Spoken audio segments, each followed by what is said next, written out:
Hi everybody, it's Andrew Bebb with Midwest Fishing Club, and man, it seems like a month since I've done a video because, well, it has been a month. I've been so busy with all the things that are going on with Midwest Fishing Club. I'm so excited. You know, our National Pro Staff page is just blown up. It's phenomenal, all the response that we've gotten. I believe we're up to about 170 pro staff members. You know, as far as as that's concerned, they're all helping out promoting Midwest Fishing Club, and I want to thank each and every one of you for that. I have been so busy I haven't actually gotten to go fishing. If you looked at my day, other than my regular work, I come home and I have about 15 to 20 pages worth of messages and things like that to go over and answer and sign people up and get everything going. We've got our t-shirts going on right now, and everything is just happening really fast, and I'm a little overwhelmed, I have to admit. But I said to myself, to heck with it, I'm going fishing. And I picked the weekend. It's gonna rain all weekend long. Not my best. Not the best choice. We just had a heavy downpour here just a little bit ago. And I was smart enough to leave without the waterproof cases to my camera, so I have to choose and pick, and where we're going to film and what we're going to film. So I'm just going to do a little fish and see what happens. You know, a lot of people say that fishing is really great just before a rain and just after a rain. How about during one? I mean, you might not be able to see it. It is a misty rain right now. I've got if you believe it or not, I have a plastic bag over my camera, except for it's cut out right around the camera eye hole. It's terrible, but we're doing it, and I'm gonna do some fishing. Here we go.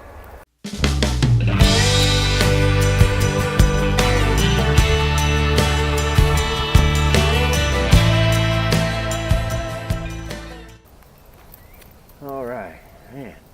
Trying to get to fishing. Anyway, what I'm going to start out with, a lot of people forget the inline spinners. This is a number 3 Mepps I'm using. It's got a single hook instead of the treble, and if you can kind of see it there, using a curly tail grub behind it. I've had a lot of luck here with this bait. Let's hope I'm going to have a little luck today. It's a bass. Not a very big bass, but it is a bass. So for those of you who have forgotten that the inline spinner is around, they do catch fish still. Not a big one, but we're going to take every one we can get.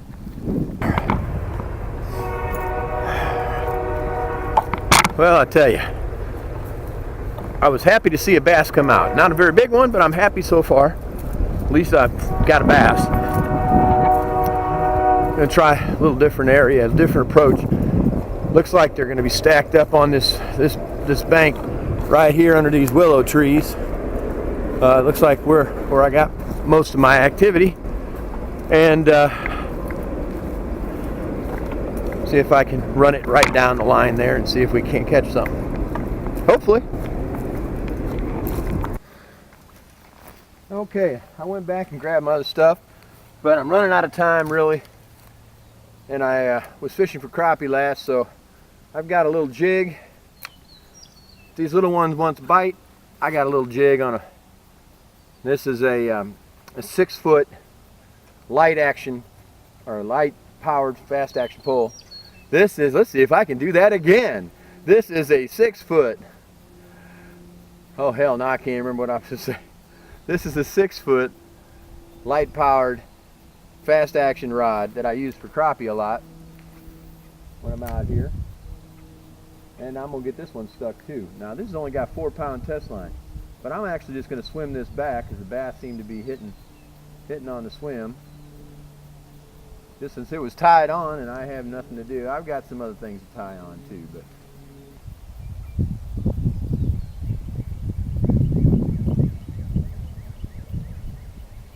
but and we have a bass, I think. Let me see. Stop wiggling.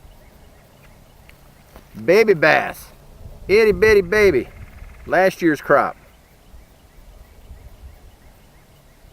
Told you there's a hungry one out there. That's a tiny one. There's a minnow for you. I'm not even going to take a picture of him. But like I said, I'm running out of light quick. I just thought, well, let's pull some out of the water. Hey, this one's a little bit bigger, I think. Not much, but a little bit. Oh yeah, he's a lot bigger. Still a little baby bass, but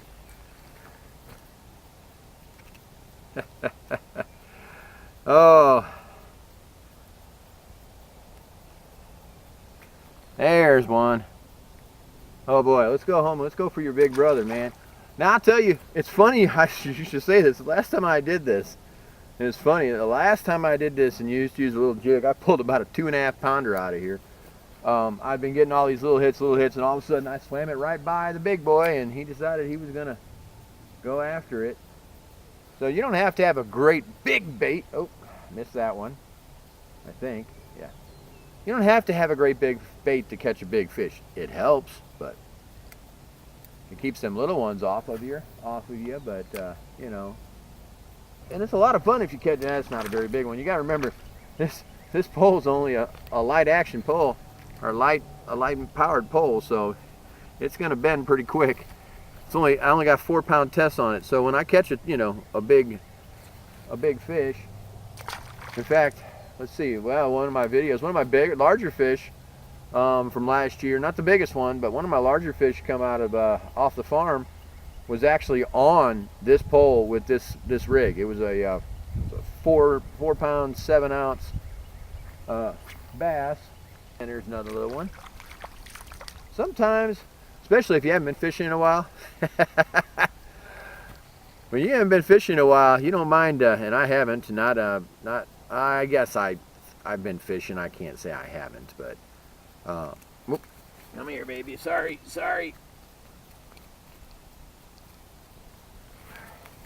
Yeah, a little one. Yeah, there's a little one.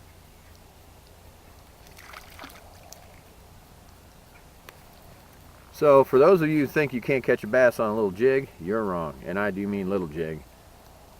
If you can see it, it's just a little chartreuse in yellow and with pink head. Little itty bitty jig.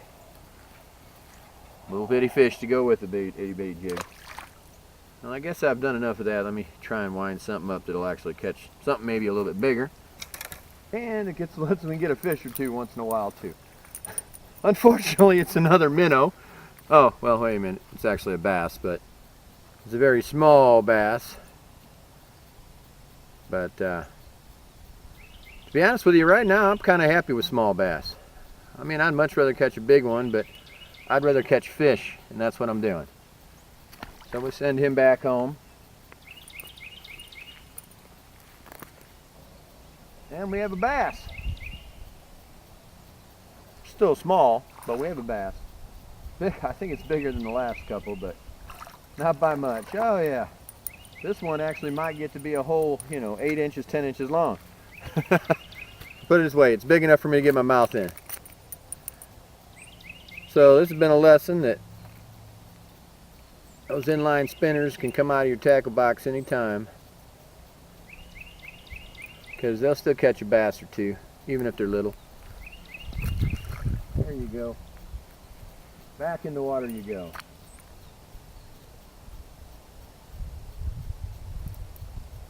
And fish on.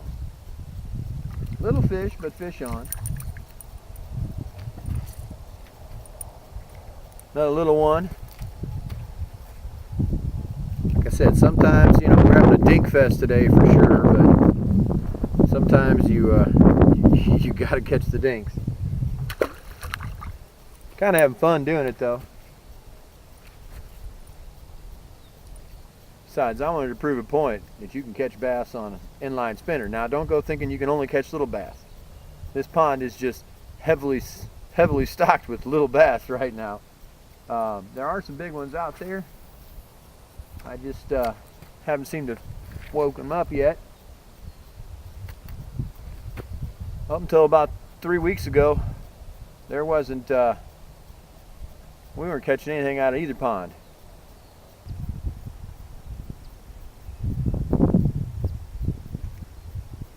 And another little one coming up.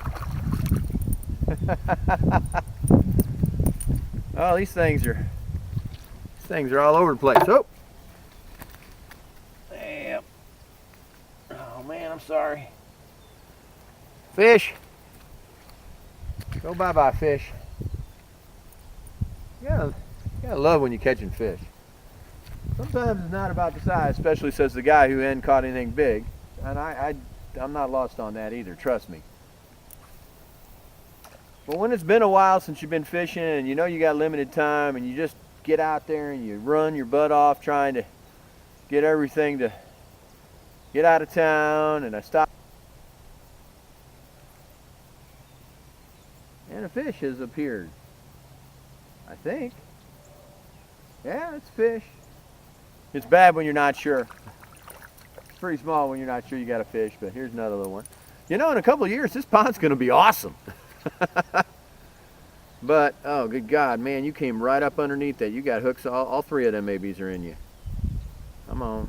We gotta let this, get this out of you.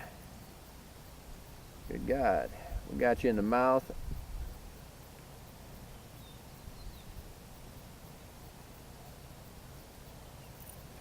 All right. Pause while I get the hook out of his mouth.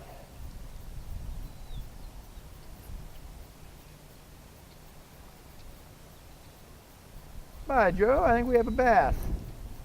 Of reputable size, possibly. Or a bigger size than I've been catching. Although he hasn't triggered my drag yet. My drag set pretty low on this rod because of only being 4-pound test line. Oh my God, it's actually a fish worth looking at. Yeah, baby, come on in. It's gonna happen. I'm gonna catch a fish I'm not embarrassed to show you. On 4-pound test line, not that he's all that big. But at least he's a bass. All right, see, I told you there were some fish out there. I just got done telling you I used to be able to catch bass this size all day long here, but they have gotten so picky about their food since I've overfed them that it's gotten pretty bad. They're getting real hard to catch. Come on out, you. One last little hook to go. Got to twist it around.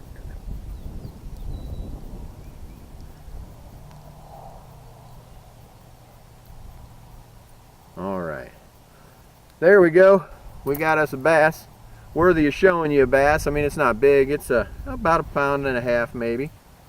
Let me show you. He's a pretty good little bass there. Not huge, but he's a bass. We'll get him back in there. There he goes. Off he goes. Woo! I was beginning to wonder.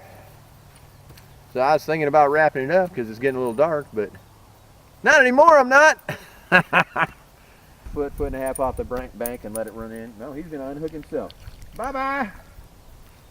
You didn't miss anything. He's only about that big. I actually snagged him in the top of the head. Poor guy.